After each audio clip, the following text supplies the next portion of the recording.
What up, ladies and gentlemen? What up? What up? And we're back. Yes, We took a indeed. we took a little break for Labor Day, and rejuvenate our body, get our muscles back in order, and everything. Yep. Hold on a second, bro. Let me fix something up. There we go. Logo is blocking you. Yeah, so we're back, and it's been a lot going on in wrestling. A lot. So we're not going to cover as much because football season is back. So we're trying to watch some football a little bit. But we're gonna cover like some of the important stuff, like some of the topics that we're gonna talk about. Y'all already know. Y'all already. Hell. Y'all already. Well, since we doing that, you want to Yeah. show off your team. I Yeah. figure I'll do this. Throw it on. Oh damn. Oh damn. you Oh damn. looking at the 2-time fancy league champion going for it 3 time. Right. You did win the last joint. That's I right. won last year, yes. Yeah, you I'm did win. going. I'm going for 3 this year. I'm going for 3. So maybe you probably win it this year. You drafted good this year, so who knows? Let me put Mm. that there. Mm-hmm. All right, so like I said, it's been a week of wrestling. We now know that WWE is now on USA until January. Yep. Cause January, that's when Netflix moves to, that's when Raw moves to Netflix. So now we have that to worry about. Mm-hmm. Also, we got AEW just happened yesterday. They had the all out pay review, which let's just say some things happened that were like, that's different, but you wouldn't expect. Right. You saw highlights of it? So the most I've seen, honestly, folks, not nothing against AEW. I don't really watch that much of AEW, but from what I've seen, we seen a huge swerve We'll in get into it. the We'll get into it. We'll get into it. yeah, Yeah, we'll get we into seen it. a huge swerve. We seen dramatic endings. We seen a whole bunch of stuff, and we're gonna cover that. Yeah, it's a lot to cover because Yeah. one, nobody expected a lot of stuff that happened. Then we had some crash outs. This episode is basically called Crash Out Season. Mm-hmm. We had crash outs on AEW. We had crash outs on WWE Raw this past Monday Yeah. with good old Drew. Yeah. So Yeah. let's get started the show. Let's get down to the rundown. Mm-hmm. Hold on a second. 3, 2, 1.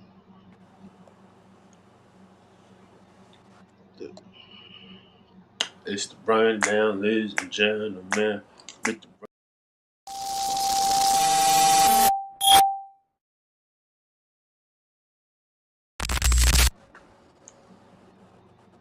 Sorry about that. A little technical difficulties.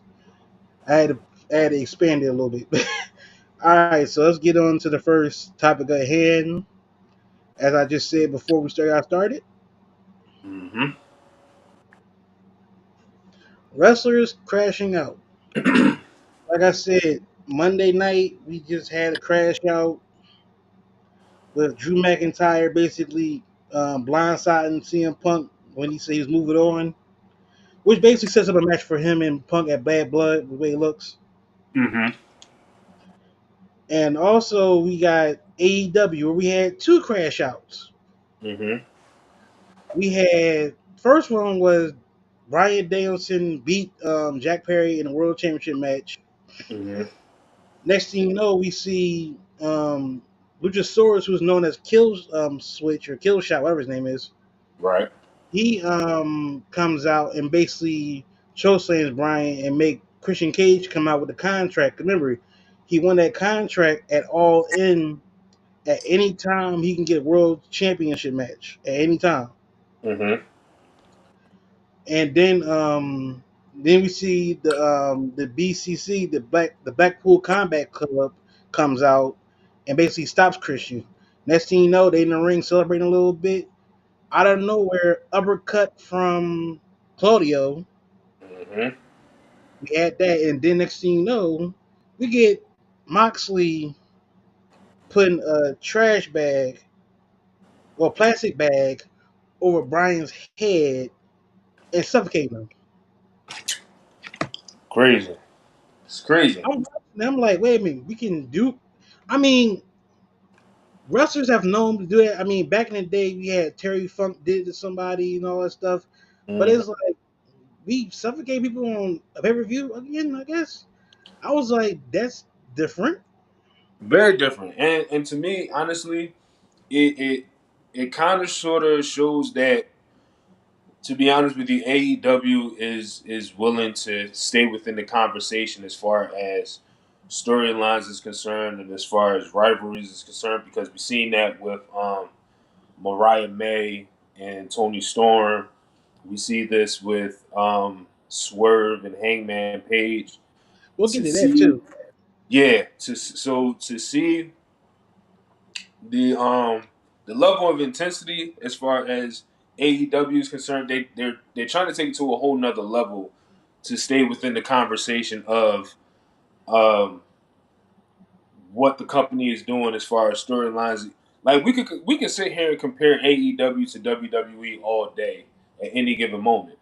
It's just what AEW is willing to put out there to keep fans invested into their, not only just the story but the company as well. So there's that. Yeah, I can hear you on that. But you brought up Hangman and Swerve. I Mm-hmm. mean, they went crazy too because not only did we see staple guns and Swerve picking staples out of his chest, then Yeah. we had a unprotected chair shot. We had a Mm, we had a cinder block in the ring, a real one, not a fake one. mm, Then we had, of course, we had tables, we had everything. So plus mm-hmm. the match was not sanctioned, so it's like that match don't really count, I guess, quote unquote, in their words. Right. So it's like it is what it is when it comes down to the AEW when they come down to the wrestlers. Mm-hmm. 'Cause like I said, I watched the show. The show was great. Like I said, AEW All Out. The best match to me was Willow and Chris Statlander. Okay. Now it was other great matches, but that one just stuck out to me more because it's like we have seen Willow do more in there. But back Mm-hmm. to the crash outs. Drew McIntyre's crash out on Monday was insane. Yeah. This Yeah. man he took the bracelet again, but he didn't keep it. He broke it, literally shattered it into pieces and stuffed it in CM Punk's mouth. And Mm. then gave him the Claymore. Mm-hmm. So it's like, and like I said, this shows that this rivalry is not over yet. I think it comes to head at Bad Blood, which will be in a few weeks, I believe. Yep.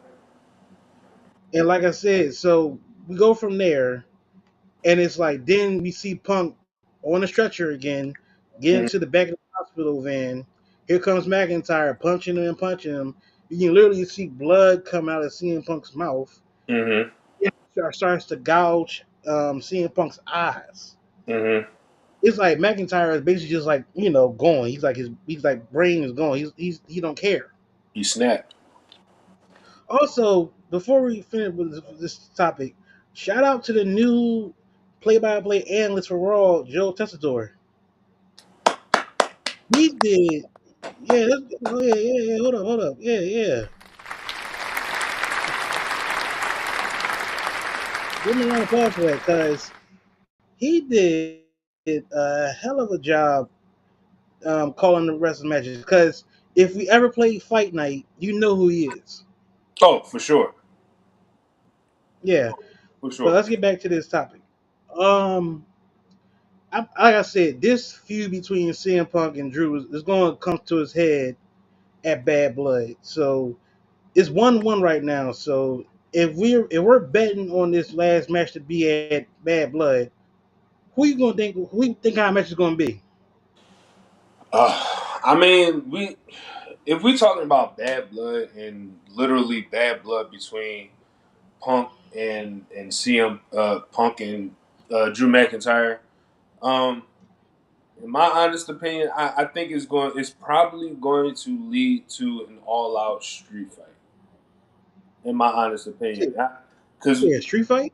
I would say a street fight, but I feel like there's going to be something more to it, and then you got to think they're going to be in Atlanta, so you already know they're going to be creative with the whole play on the city as far as the street fight is concerned. So I honestly, it's just going to be it's just going to be a fight because all of this over the bracelet,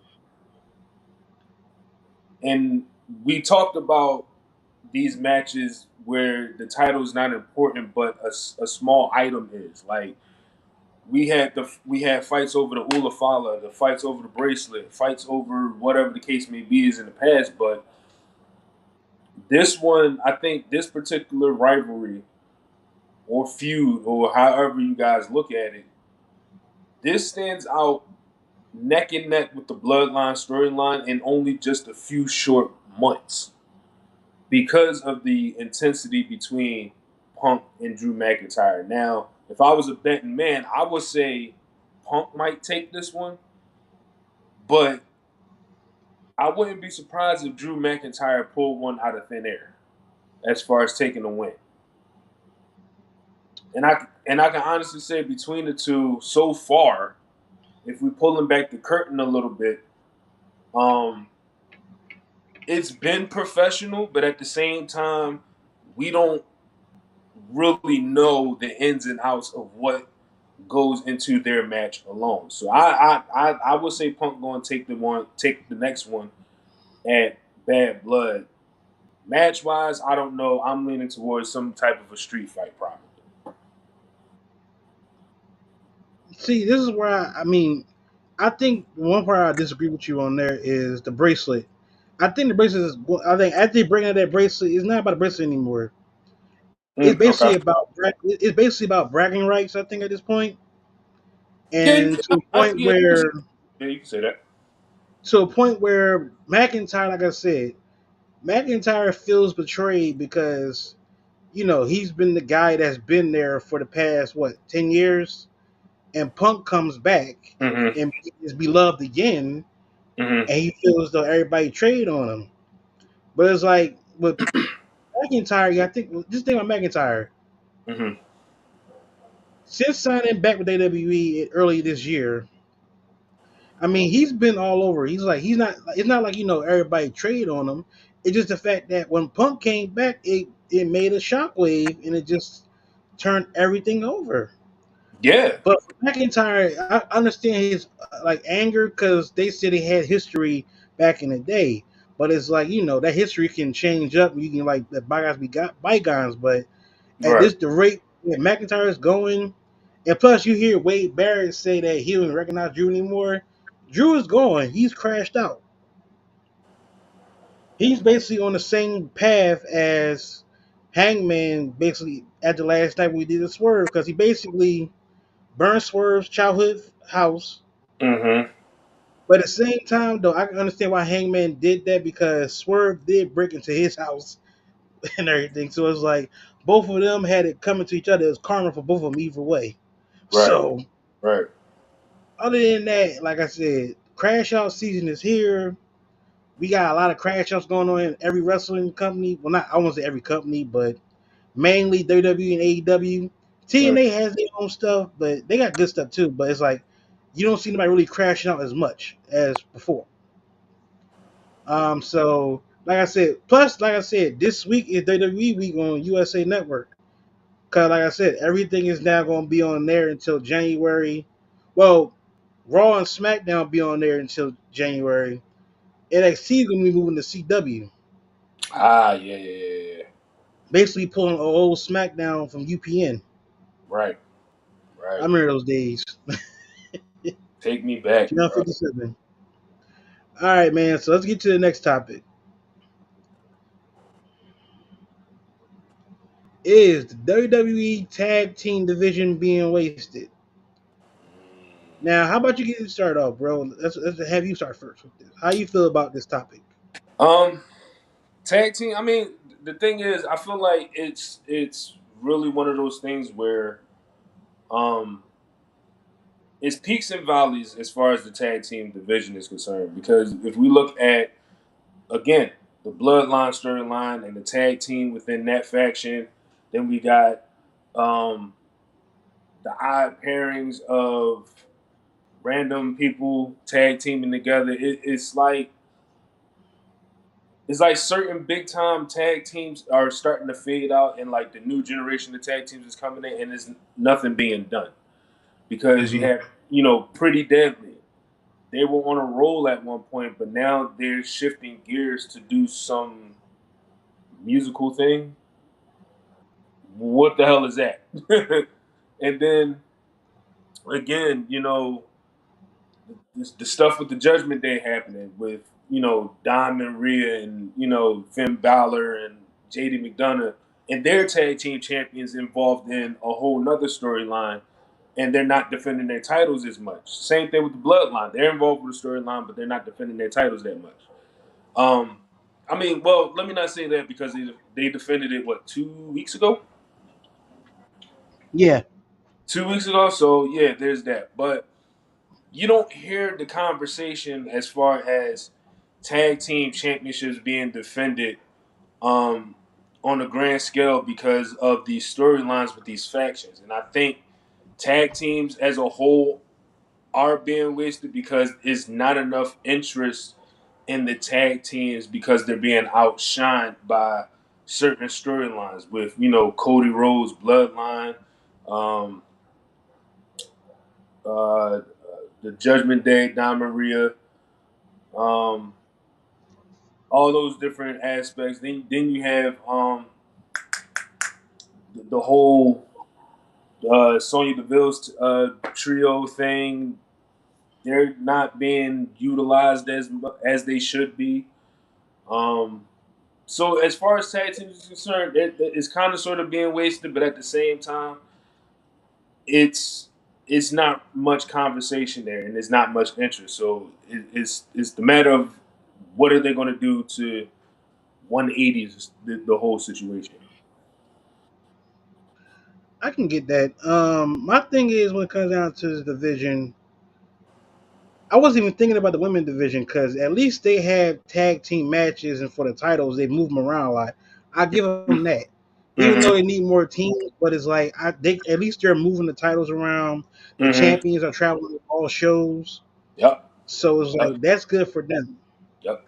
But at the same time, I think the men's division needs help, except for NXT. 'Cause NXT tag team division is on fire. Oh yeah, for sure. They're it's just the Raw and Smack. I would say mainly Raw. SmackDown at least has tag teams that at least do some stuff, Mm-hmm. but I think Raw needs the most help because one, you had Truth and Miz as tag team champions. Mm-hmm. You had them lose against Balor and JD. Mm-hmm. Next thing you know, JD and Balor has to defend the belts in 72. Well, it's going on plus 70 days. And hopefully, like I said, they start adding some more teams to this situation because we have teams on Raw. You got American Made with the Creed brothers. Right. You got the Wyatt Six with the two of those guys. Mm-hmm. You have AOP. Mm-hmm. You also have the New Day if they don't break them up, but we'll get to that part as well because a little snippet just happened with that story with a certain somebody that messed it up. Also, what other team you have on Raw? You had the Viking Raiders, but they're injured. Yeah. See, and that's the other thing. And the thing is, like I said, I'll put it to you like this, and a lot of people might agree with this theory. If you guys realize that Raw for the past 30 plus years have been more focused on storylines than the actual wrestling itself. The formula never changed Yeah, since, I would say, it maybe. never changed. I ain't gonna hold you. It Yeah, never changed. it never changed. SmackDown, on the other hand, was more wrestling based as opposed to story. They might, shine spotlights on certain things here and there, but I think SmackDown was more focused on the wrestling aspect. So it balances itself out as far as the quality or whatever the case may be is. Um, but to piggyback on Raw needing help, Raw needed hella help since I would say January because of one, um, like I said, the tag team titles they decided to split them up at WrestleMania when they should have been split a long time ago. They were they were involved in so many storylines it didn't even make sense. It made the storyline more important than the actual championships. That's why I say now the storylines outshine the championships somewhat. So it's like what can they do creatively to make that balance even out so it doesn't hinder the character of the storyline or doesn't hinder the championship of the storyline. So it's like again, Raw needed help for so many years. The number of injuries and all of that other stuff, and then you have, like you said, Miz and Truth were tag team champions at one point. They lost to the Judgment Day, so now where do we see Miz and R-Truth? R-Truth's injured. We got nothing there, you know. So it's like the tag team division on the men's side, more specifically on Raw, has their own crash out. Some may say, some may not. That's where I stand with it. So it's like, what can they do to make it better? We don't know. This is how I look at it with the tag team division. I mean, everything you said is factual, and you saying that SmackDown is more a wrestling thing. I disagree because WWE is always push that envelope on stories. Mm-hmm. That's Yeah. how you sell the product. Now, if you want an alternative for like just wrestling, pure wrestling, you either look at the AEWs of the world Okay. or the New Japan Wrestlings of the world. Like any of those like companies you look at for just for pure wrestling. Mm-hmm. Because WWE has been always been doing just the stories in the entertainment biz. So that's their cash cow and like milk ticket for them to do anything like that. Right. But with the Right. tag team division, like I said, if they're smart, they would start just adding more people. Like you have some teams in NXT that can get called up to be on the Raw roster, but I don't think they want to do that due to the fact that it's like I mean well at this point you have to because Viking Raiders are on the shelf. Mm-hmm. Our Truth is out right now with rib injury, Mm-hmm. and they was already talking. And the way it was looking, it was probably going to like break up Miz and our Truth probably again. Probably, yeah. The New Day, we don't know where they're going because, like I said, we're gonna talk about the situation they have with them a little bit too. I'm gonna say that for later. Mm-hmm. Their situation now is: are they still gonna be a team or are they breaking up? We don't know yet. Mm-hmm. Also, we talked about that last week with our guy Tamani. Well, a week before, we talked about with our guy Tamani about the New Day breaking up possibly. So the episode of that was a few weeks ago. Check that episode out. I'll put the link in the bio for that. We'll put the link in the description. Sorry, Yeah. but yeah. So if I'm Triple H, I'm adding more teams to Raw because Raw needs it. SmackDown has teams. They have plenty of teams. They're Mm-hmm. fine. It's just Mm-hmm. Raw, I think. But it's like on SmackDown, sometimes the tag team division does get a little lackluster and it Mm-hmm. gets a little bit lost a little bit. Mm-hmm. But I think with the next few months, with you got Bad Blood, you got Crown Jewel, I believe, you Mm-hmm. got Survivor Series, and then next year is a reset or Rumble season. We're back in that circle again, basically, which is like crazy because it's like WrestleMania was just this past April. Right. Right. It's like this year just went by fast. Exactly. And then on top of that, this is another thing that kind of bothers me is that the tag team championships, if they're being defended, they're always defended the night before the pay per view. That Why? part. why not defend it on the main show, like on the pay-per-view show? Like I can understand like the way they put the match cards together as far as what is the priority as Yeah, far as match and build and all of that. I get that 100%. But if we're talking about tag teams and the tag team championships of any brand, defend it on the main show. Like a, um it doesn't even have to be a build towards the tag team championship. The bloodline can go on the show and just say, all right, we're defending the tag team championships against this team.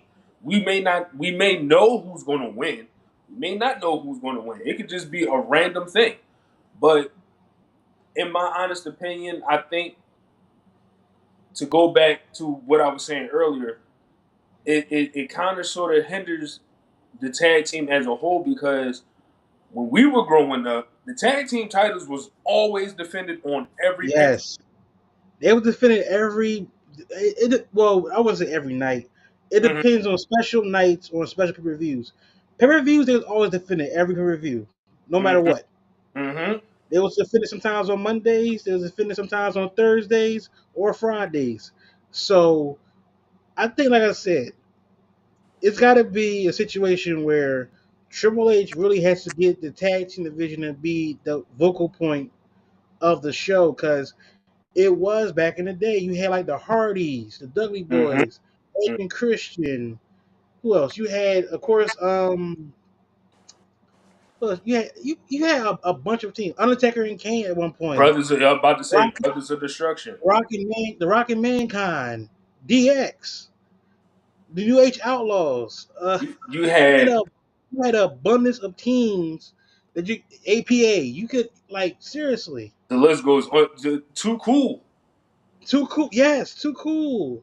The Headbangers. Like, you The had list goes on teams. and on. The list goes on and on. Like I say, if I'm Triple H, I think he has to realize that the tag team division was like, that's the one division that everybody decided to look at for certain points. Mm-hmm. Now you split the titles up, which was smart. You had to, because Yeah. unifying them was dumb. Very, very. Like, don't get me wrong, I love a good unification match, Mm-hmm. but it's to a point where sometimes you don't have to do it. Mm-hmm. But that was Vince McMahon's like whole purpose and everything of unifying titles, which didn't make sense. Yeah, and I think I digress with that. yeah, and I think with that, I think our assumption was, all right, so we have two separate shows. We've been in and out of draft seasons as far as WWE is concerned for God knows since 2002. So are we going back to everything being like one thing with these unification titles, or is it a thing of, okay, the champions literally have the option of saying, hey, I want to defend my championship on this show, or I want to defend the championship on this show, or hell, maybe go down to NXT and defend the championship on that show. We've seen that during the pandemic with Bayley and Sasha. They were tag team championship. They were tag team champions and was going to Raw, SmackDown, and NXT defending the championship. So that was my assumption as far as the whole unification thing. And we all know Roman's not going to be at every single show defending the championship. Of course not. Yeah. But now, with Cody Rhodes being a champion with that one title, uh, again, I came to the conclusion that, okay, we have one championship, even though we have the World Heavyweight Championship, but we have the most talked about championship, and Cody Rhodes can go to any show and defend the championship. Boy, were we wrong! Like the I man, think I think you still thinking that it's still like cross. The only titles that can cross over brands is the women's tag team titles. That's it. exactly. Because Cody is only on Raw. I mean, Cody is only on SmackDown. Hmm. You don't really see him traveling wrestle but SmackDown. That's it. Right. That's it. They're all on their own separate shows. The only Hmm. issue I have is like you have to use your tag teams that you have there, and I think Raw was like lacking some teams. That's the main issue with Raw. Yeah, SmackDown that is the issue. Yeah. now SmackDown situation. Mind you, even though the Bloodline's a bloodline, Hmm. they have the Gorillas of Destiny as the tag team champions, Yeah. and they're doing their own thing. Hmm. But like I said, with the story with Solo, Jacob, and Cody and everything, those titles gotta get like move aside right now and have like Solo and Cody do their thing and have Hmm. the God do their thing in the tag division. Yeah. Cause cause like I said, we've seen the Gods work in New Japan. They're a great tag team. They're great wrestlers. The issue Right. is, like I said, they're involved with this whole bloodline story again. Yeah. And the title shouldn't even be in the story. To be honest with you, even though they're not the focal point of the, even though they're not even like a focal point involved with the story, but it's like you have two guys in your faction who are tag team champions. Why Hmm. not just have them be in a division with a tag team, and you just worry about Cody with your enforcer and Solo? Enforcer and Jacob. So like I said, Triple H got a lot of work to do with the tag team division.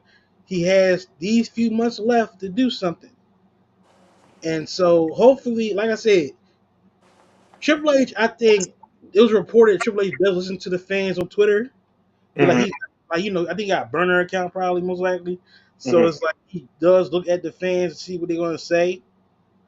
So it's like with him, I think he'll listen to the fans because the tag team division has always been fun. Yeah. Always. Yeah. But enough about that. Enough about this. Like I said, hopefully they get it together. Let's talk about this topic real quick, and then we're gonna get to our last topic. And this is what I'm talking about right here.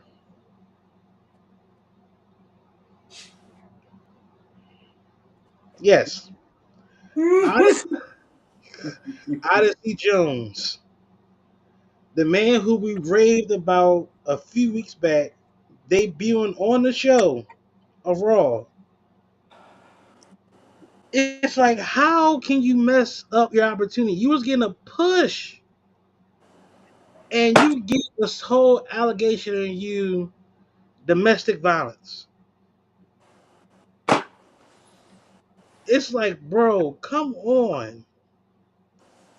And on top of that, we're against domestic violence. We don't. None of that is cool at all. No.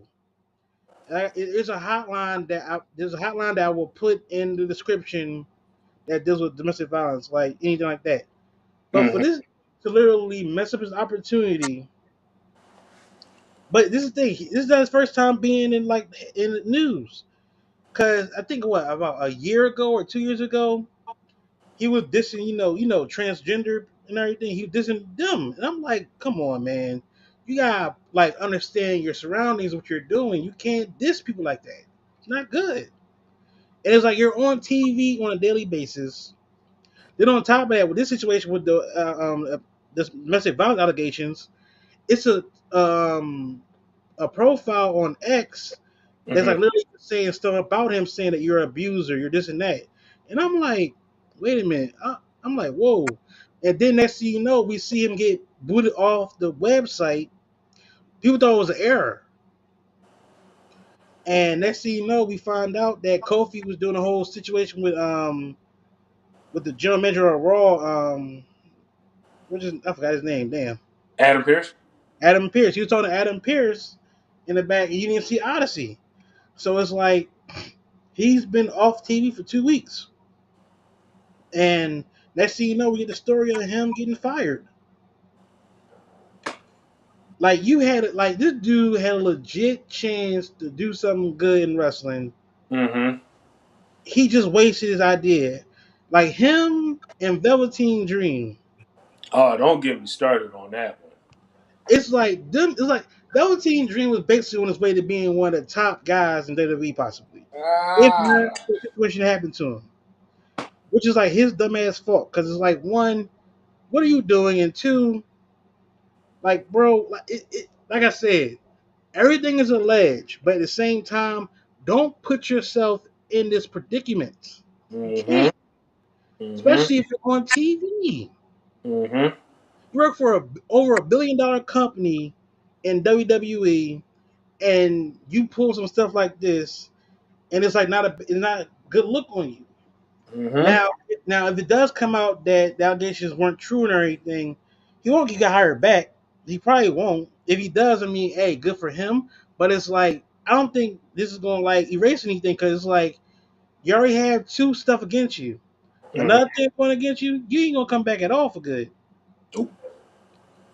But yeah, so I just want to talk about that real quick because it's like we was hyped for him on his episode, like his debut where he basically power slammed both the AOP guys and everything.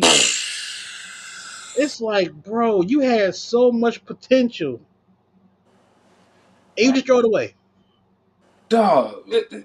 Well, first of all, I never seen a big man power slam two people like that ever.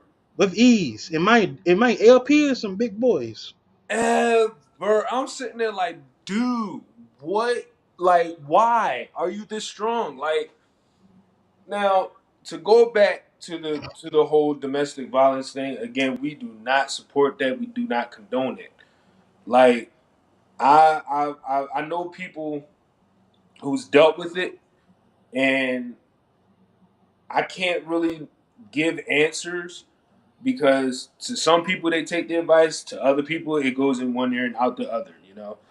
But that's a whole nother topic for a whole nother time. Um, but yeah, like with things like that, we hear a lot of things within the WWE that will get to this level of exposure or whatever the case may be is, and it's like this is everybody's damn near dream job to be in the WWE. Whether you're in AEW, TNA, New Japan, Glow, women in wrestling, whatever. You always want to get to the main stage of WWE. People get so caught up with the fact that, you know, WrestleMania is the WWE. WrestleMania is the grandest stage of them all, and you want to showcase your talents on the grand stage of them all. Velveteen Dream had that opportunity. Odyssey Jones ruined that opportunity, and they're not the only two that ruined their chances of being on that grand stage. It's others that have done it in the past. They're not here anymore, so it is what it is at this point. But for Odyssey Jones, bro, like you made the best impact you can possibly make on the flagship show, mind you, Monday Night Raw, where most people started their careers in WWE.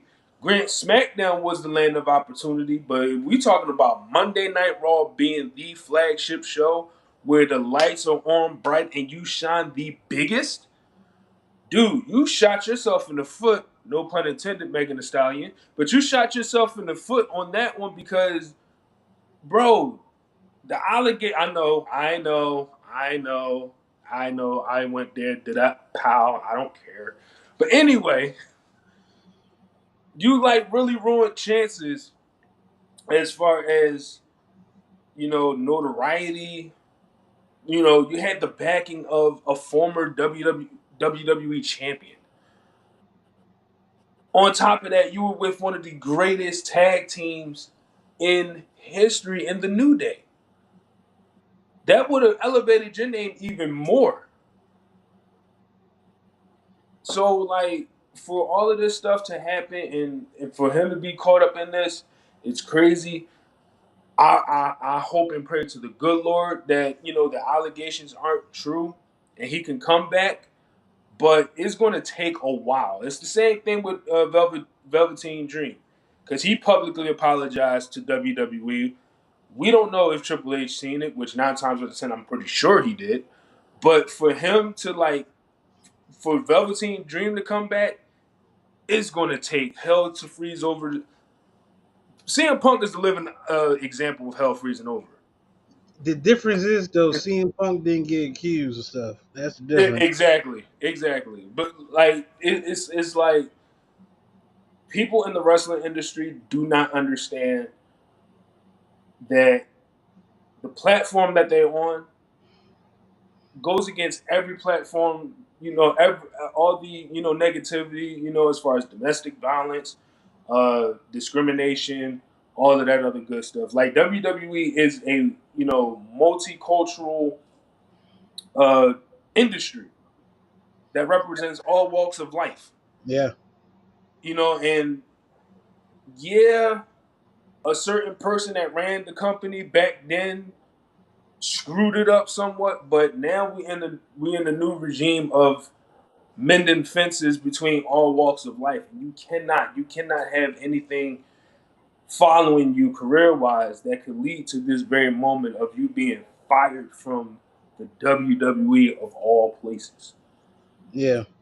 But speaking of the guy you just said before, you said somebody basically messed up the company.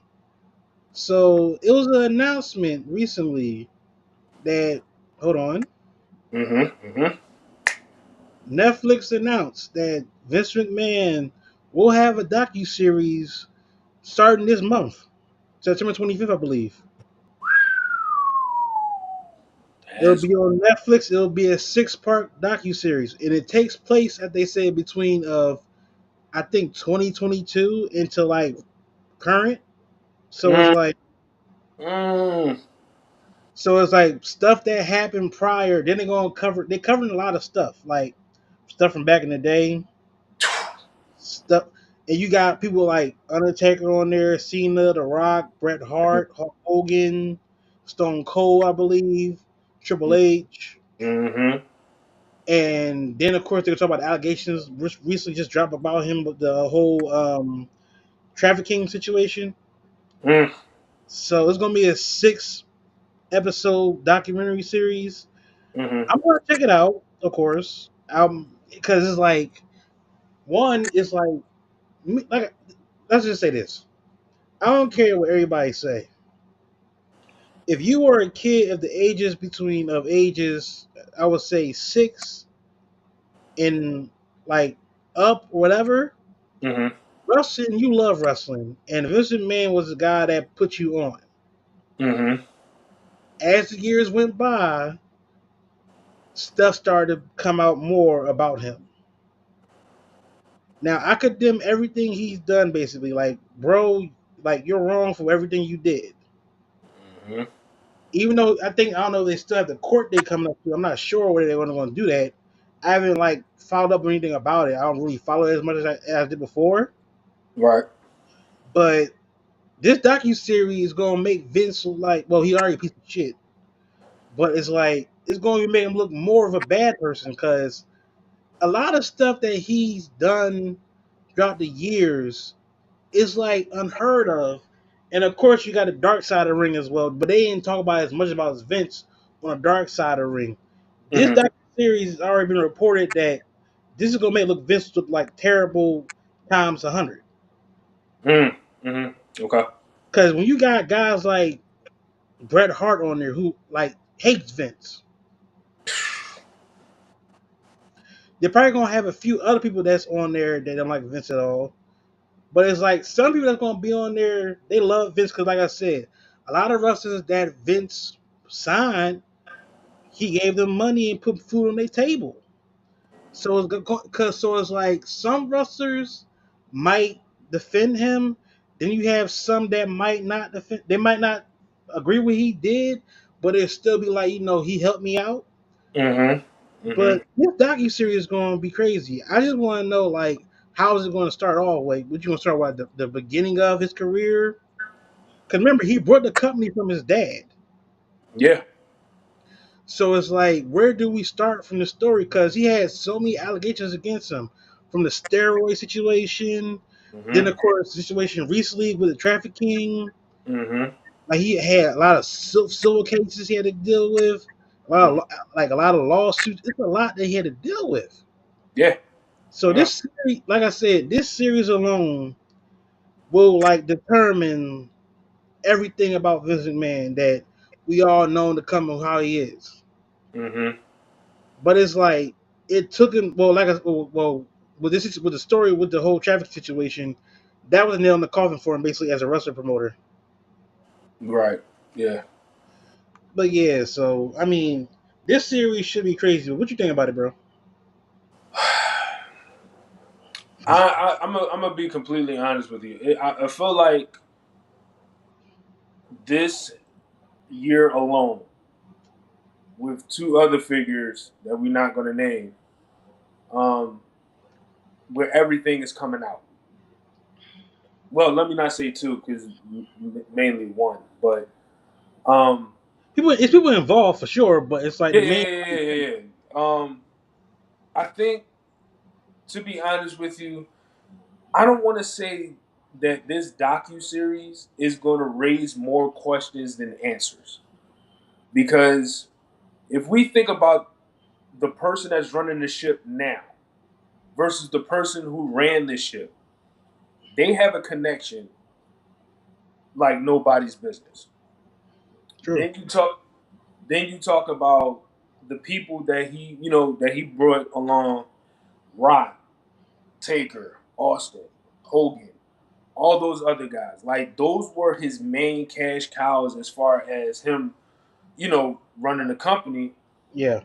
And we already know from one standpoint that people are going to say, "Oh yeah, Vince was the guy that I went to for advice. Vince was the guy that gave me a chance and all of that other stuff." But at the same time, can we really say that those same guys are going to sit here and say, "Yeah, Vince did that shit"? As, Like, like I said, the only person I think that would be like very truthful. Well, actually, no. The only person I think that will say like what he want to say is Brett. I ain't gonna hold you. and It, that's the only one. And again, if we look at the relationship between Vince and Hogan, and then also Vince and Stone Cold, and also Vince and Taker, Vince and Rock, is like there were some good relationships and there were some bad relationships. Hell, the relationship he had with Brock, like yeah, that's another factor in this whole docu series, which I think it might be. I don't know. I doubt Brock is going to be appearing in I it. don't know. Rock is somewhere in Saskatchewan, Canada. Yeah. Like like I said, I feel like this docu series is going to really bring a lot of things to the light, but it's also going to be more questions than we have answers as far as Vince McMahon is concerned. Like we can sit here and say that our childhood Vince was one of those guys that even running the company, he made himself a character, and we've known to love and hate Vince McMahon depending on the storyline. Now, creatively, we damn near disagree with everything that he's done. After I would say, Layer down his career, like layer down, like I would say, what 2017 ish right, for real, right, because it's like every like he had his moments where he did creative good, but it's like mm-hmm, sometimes it's like okay, you're basically going back to the old cash cow. Because when he was doing with Brock Lesnar, he kept having him win the world championship. mm-hmm, I was like, bro, you got other wrestlers that you can use, but Brock Lesnar was a cash cow, and the fans paid to see him. So like I said, Vince as a booker early on was well. Vince has always been about like who's selling what and how you're doing it. mm-hmm, That's what any company for real. It don't have to be just WWE. yeah, AEW does the same thing. TNA does the same thing. New mm-hmm, Japan does the same thing. All wrestling does the same thing, no matter mm-hmm, what it is. But with Vince, like I said, he fell off a lot after the Ruthless Aggression era. Like once that stuff stopped happening, he just went like downhill. He started like not booking like how you expect him to book how he was in the Attitude Era, but at the same time he can't do what he did in the Attitude Era because of the FCC. mm-hmm, So it's like he tried to play a role onto it. So it's like yeah. And then on top of that, like the things that he's given us over the years. In fact, when you said 2017, I'll do you one even better. 2012, when he had Rock, well, not 2012, 2013, when he had Rock win the championship. It's like we see the reason, but we don't get the reason. because at that time Punk was the champion, and I think even The Rock said it himself. The match between Cena and Rock will make more money than a match with Punk and Cena at WrestleMania, which is true for the story purposes. But at the same time, Mm-hmm. The Rock basically came back and took a moment away from somebody that was there every week, which I can and understand. And The and Rock, that's why I and said, he almost did that again. The Rock almost did it again, even though The Rock is The Rock, we love him, but he almost did it again recently. So it's like it's what it is. yeah, I mean, and then like I said, it's like the blueprint, the blueprints, I would say, that Vince McMahon has left is already in motion as far as Triple H and Rock running the ship. Basically, Rock with TKO, and, Triple H with WWE. Hmm. It's like we know what they've learned can transform into this generation as far as talent and bringing them up and making them superstars. But at the same time, it's like we know now that although they were under Vince, the company is in much, much safer hands. So we ain't got to worry about, any allegations from Triple H or any allegations from The Rock. It's like, put it to you like this: Vince McMahon is the one person that lived his own gimmick at the wrong time. I Because agree. I agree. Yeah, because of the whole allegations thing, and then what we seen on TV with him and how he treated Trish and Sable and Actually, anybody, just anybody, anybody. You get what I'm saying? And even his own daughter. You get wife, what I'm saying? Like son. it's like he lived his gimmick at the wrong time. And I'm not gonna say like I completely agree with the allegations, but at the same time, a lot of things we seen on TV is our own assumption of how he is in real life. Well, my thing about this is the thing. Vince McMahon and Mr. McMahon are somewhat two different guys. Exactly. And the thing is, though, when you hear Vince McMahon, the one quote that stands out to this day, and he said it around 2000: "Life sucks, And and then you then die." you die. That's the greatest Vince McMahon quote ever. Because it's like with him, like don't get me wrong, Vince McMahon, like I said, for what he did for WWE, by the time WWF, he's a Mhm. marketable genius. He put mainstream and wrestling and made it into one thing. Oh, absolutely. It all started with him putting WrestleMania on MTV, and the rest is history. Yep. So for this docu series, like I said, it's going to be some stuff that we're going to hear. Now, like I said, it's going to be some wrestlers that are going to be like hesitant to say stuff. Hmm. My guess is, like I said, even though we named people that's going to be on the show, they'll have more people on that show besides people that we think going to be on there. We might see JR on there possibly. We might see Paul Heyman on there. Hmm. We'll probably see some reporters like Dave Meltzer on there probably too. Who knows? Who knows? Who So knows? it's like to a certain degree, this docu series, and plus Vince is going to be in it too. He's going to be in it too, which is insane. So when it comes down to it, this series going like ruffle some feathers. It's Hmm. going to be controversial, Hmm. and I can see it possibly like a lot of wrestlers that's defending him going to catch him flack on Twitter. Absolutely. But it's like they'll catch flack for a little bit, and then they'll be like, "Oh, we love you again." You know how ICW is. Yeah. Yeah. But yeah, like I said, people, that docu series comes out September 25th this month on Netflix. On So if Netflix. you want something to watch, a documentary series, check it out because I know I will be. I damn sure will. All right, so let's close that out. All right, man. So we covered everything we need to cover, and the way I look at the clock right now, it's almost game time for your Rams. Game time, baby. So let's get out of here. So do you have anything coming up, bro?